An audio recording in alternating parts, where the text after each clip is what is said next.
네, 취업 스텝 바이 스텝 시간입니다. 바로 모셔보죠. 네. 인컨설팅의 이정훈 대표님과 함께하겠습니다. 어서 오세요. 네, 어서 오십시오. 반갑습니다. 반갑습니다. 자, 오늘 키워드를 통해서 준비한 내용부터 먼저 알아보겠습니다. 프레젠테이션의 모든 것이라고 나왔는데요. 네.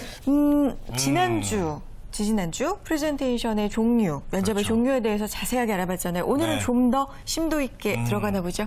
네, 지난주에 이제 면접의 종류에 대해서 알아봤다면 오늘부터는 어떻게 준비해야지 되는지에 대한 방법에 대한 걸 이야기해 보도록 하겠습니다. 네. 저 기억나요. 판서, 판서 네. 쓰면서 그다음에 구두, 전지, PT 맞죠? 와우. PPT? 네, 다 기억하시네요. 판서 이게 쓰면서 하는 거 그래서 제가 쓰면서 하는 거 정말 어렵다 이렇게 한 기억이 나가지고요. 자, 프레젠테이션의 경우 첫 번째 그렇다면 무엇을 준비하는 게 좋을까요? 네, 사실 프레젠테이션이라는 것이 새로운 개념이 아니라 우리 삶 속에 좀 굉장히 깊숙하게 침투되어 있고 늘 우리와 함께 하고 있는 겁니다. 네네. 우리는 현재 이제 정보화 사회를 지나서 지식 사회에 살고 있고 단순히 정보를 주고받는 수준을 넘어서 이를 적절하게 연결하고 또 쌓아 올리고 지식의 차원으로 진화시켜 나가는 경쟁력을 확보하는 시대인데요.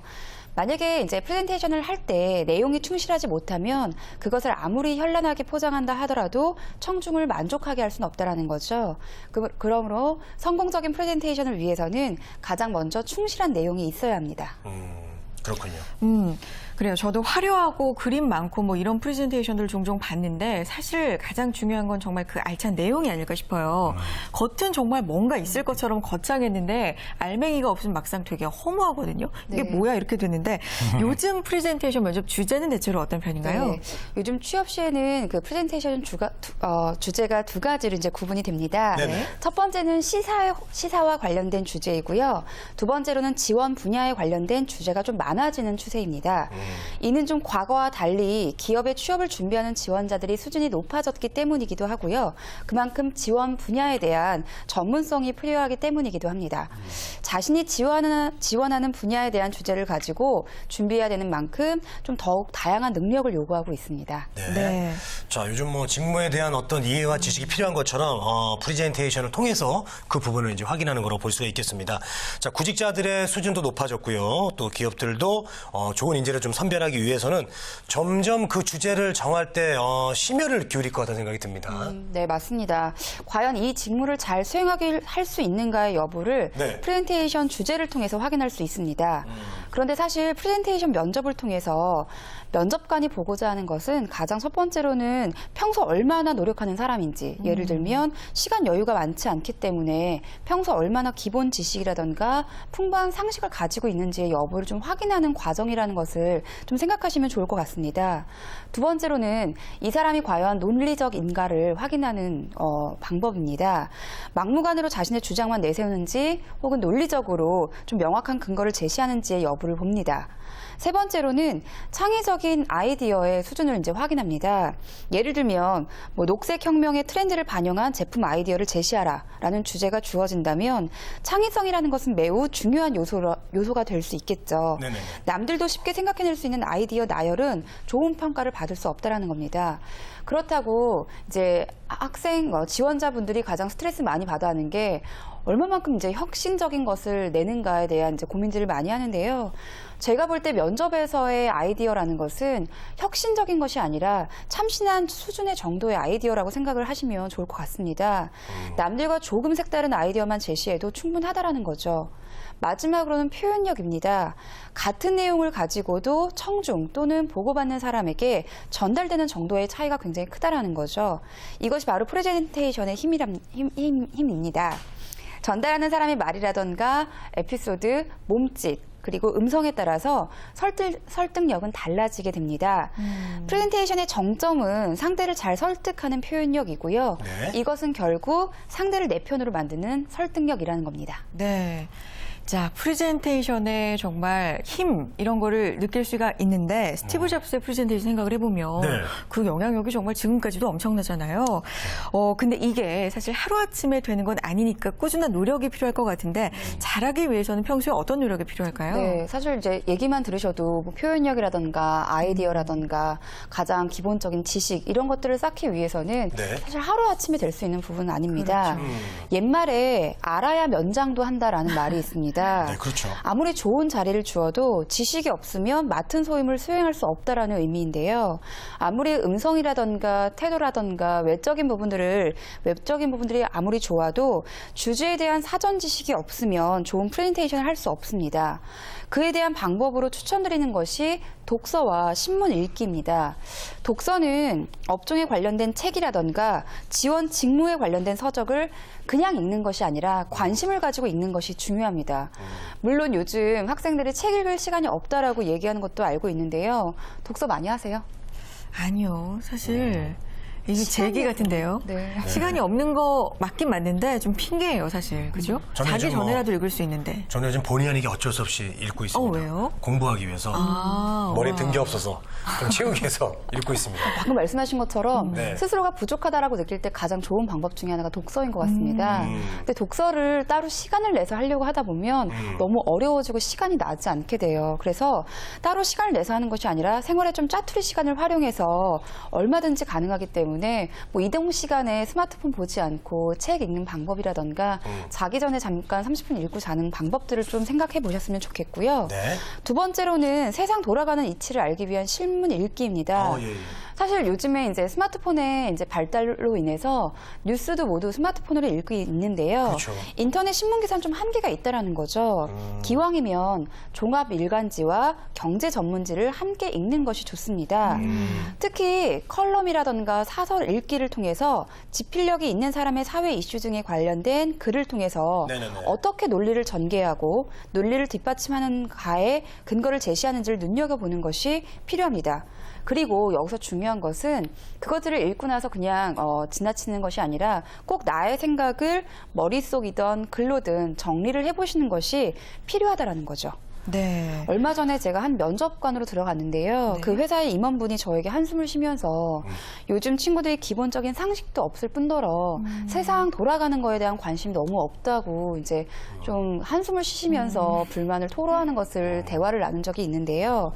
여러분들이 신문을 제대로 읽는다면 투자한 시간 이상의 학습 효과를 분명히 거둘 수 있다는 것을 아시면 좋을 것 같습니다. 네.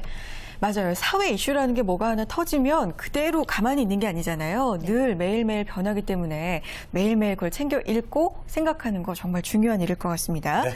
자, 프레젠테이션 면접 데뷔하기 위해서 다음에 또 뭐가 필요할까요? 네, 다음으로는 이제 지식을 쌓았다면 구체적인 전략을 수립하는 겁니다. 예. 참 어디든 전략이 필요하죠. 그렇죠. 그렇죠. 프레젠테이션도 마찬가지입니다.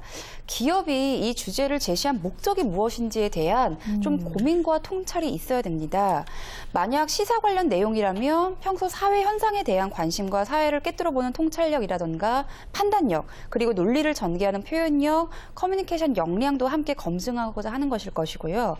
시사가 아니라 지원한 직무에 관련된 주제를 제시했다면 통찰력과 판단력, 논리성, 기획력은 물론 전문성도 함께 검증하고자 하는 겁니다. 그러므로 목적에 대한 인식이 제대로 되어 있어야 되고요. 두 번째로는 어떤 내용을 전달해야 할지를 분명히 해야 되는 겁니다. 방향을 잘 잡아야 된다는 거죠. 예를 들어 FTA의 장단점을 제시하라라는 주제를 받았다면 여러 가지 장단점 중에서 어느 부분을 집중적으로 다 부각할 것인지 또 장점을 다루는 데 있어서 거시적으로 다루어야 할지 업종의 측면에서 다루어야 할지 특정 기업의 입장에서 다루어야 될지 결정을 해야 된다는 겁니다. 이 경우에는 해당하는 기업에 미치는 영향을 정리해서 제시를 한다면 훨씬 더 좋겠죠. 자, 여러분들이 듣는 대상과 함께 이 사람들에게 어떤 정보를 줄지에 대한 다시 한번 이 정리를 해보시는 것이 필요하고요. 마지막으로는 어떻게 전달할지에 대한 전략을 세우는 겁니다. 뭐 구두, 전지, 판서, PPT 중에서 선택을 하게 하는 회사가 있습니다. 이럴 때는 뭐 PPT가 다 좋은 것이 아니라 본인의 장점과 상황을 고려해서 결정을 하는 것이 좋습니다. 그리고 발표할 때 첫인사를 어떻게 할 것인지, 뭐 스크린의 왼쪽에서 할 것인지, 오른쪽에서 할 것인지, 발표 중에 한 번 이동을 할 것인지 등을 미리 좀 계획을 세우신 다음에 구상을 하시고 들어가신다면 훨씬 더 긴장하지 않고 잘 할 수 있으실 겁니다. 네. 자, 프레젠테이션도 그냥 하는 게 아니라 전략이 필요하다고 말씀을 해주셨고요. 혹시 첫인사도 좀 이게 전략적으로 좀 해야 되겠죠, 아무래도? 네, 저도 사실 뭐 하루에 가면 130명 정도의 최종 이제 면접을 하게 되거든요. 그런데 면접관을 들어가다 보면 보면 예. 비슷한 모습에 굉장히 지루해지게 됩니다. PT 면접에서 인상적인 첫인사와 자기소개를 하는 것도 좋은 방법 중에 하나라는 거죠. 그런데 인상적인 첫인사와 자기소개를 준비하는 이유는 바로 면접관의 눈과 귀를 사로잡기 위한 방법입니다. 프레젠테이션 하는 자리에서만큼은 겸손이 절대 미덕이 아니라는 거죠. 그래서 자신의 강점을 유감없이 드러내는 것이 중요한데 단 자만감이 비춰지지 않도록 유의하시면 좋을 것 같습니다. 보통 면접장에 들어서면 면접관이 가장 집중하는 시간이 딱 3분이거든요. 3분. 예, 이 3분이 가장 몰입하기 좋은 시간입니다. 그래서 기분 좋은 좀 첫인상을 사로잡을 수 있는 첫 인사와 더불어서 조금 더 흥미를 이끌어줄 수 있는 스토리텔링 기법을 사용하시는 게 좋습니다. 그래서 목차 소개라던가 각종 사례 등을 통해서 좀 사실감을 높여주는 것이 중요한데 여기서 좀 먼저 저는 좀 짚고 넘어갈 것이 있습니다. 네.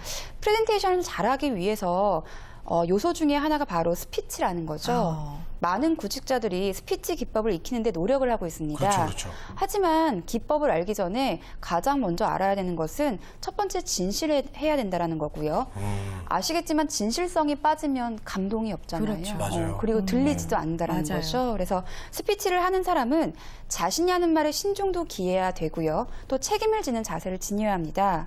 두 번째로는 간결해야 됩니다. 기업에서 가장 싫어하는 스피치의 유형 중에 하나가 핵심이 없고 장황하게 말하는 겁니다. 그래서 간결하게 요약해서 말하는 습관을 가지는 것이 필요하고요. 마지막으로는 명쾌해야 됩니다. 도대체 무엇을 말하려고 하는지 또 이것을 왜 면접관들이 계속 듣고 있어야 되는지 면접관들이 만약에 그런 생각이 들었다면 이건 실패한 스피치라는 거죠. 그래서 듣고 있을 만한 내용과 더불어서 잘 전달할 수 있게끔 내가 이것을 왜 말하고자 하는지, 이것을 왜 하는지, 어떻게 할 것인지에 관련된 답을 제시할 수 있도록 신경 써주시는 게 좋습니다. 네, 그렇군요. 자, 취업 스텝 바이 스텝 오늘은요. 이 지난 시간에 이어서 프레젠테이션 면접의 모든 것에 대해서 대비법까지 꼼꼼하게 정리를 해봤습니다. 인컨설팅의 이정은 대표님과 함께했습니다. 오늘 말씀 고맙습니다. 네, 감사합니다. 네.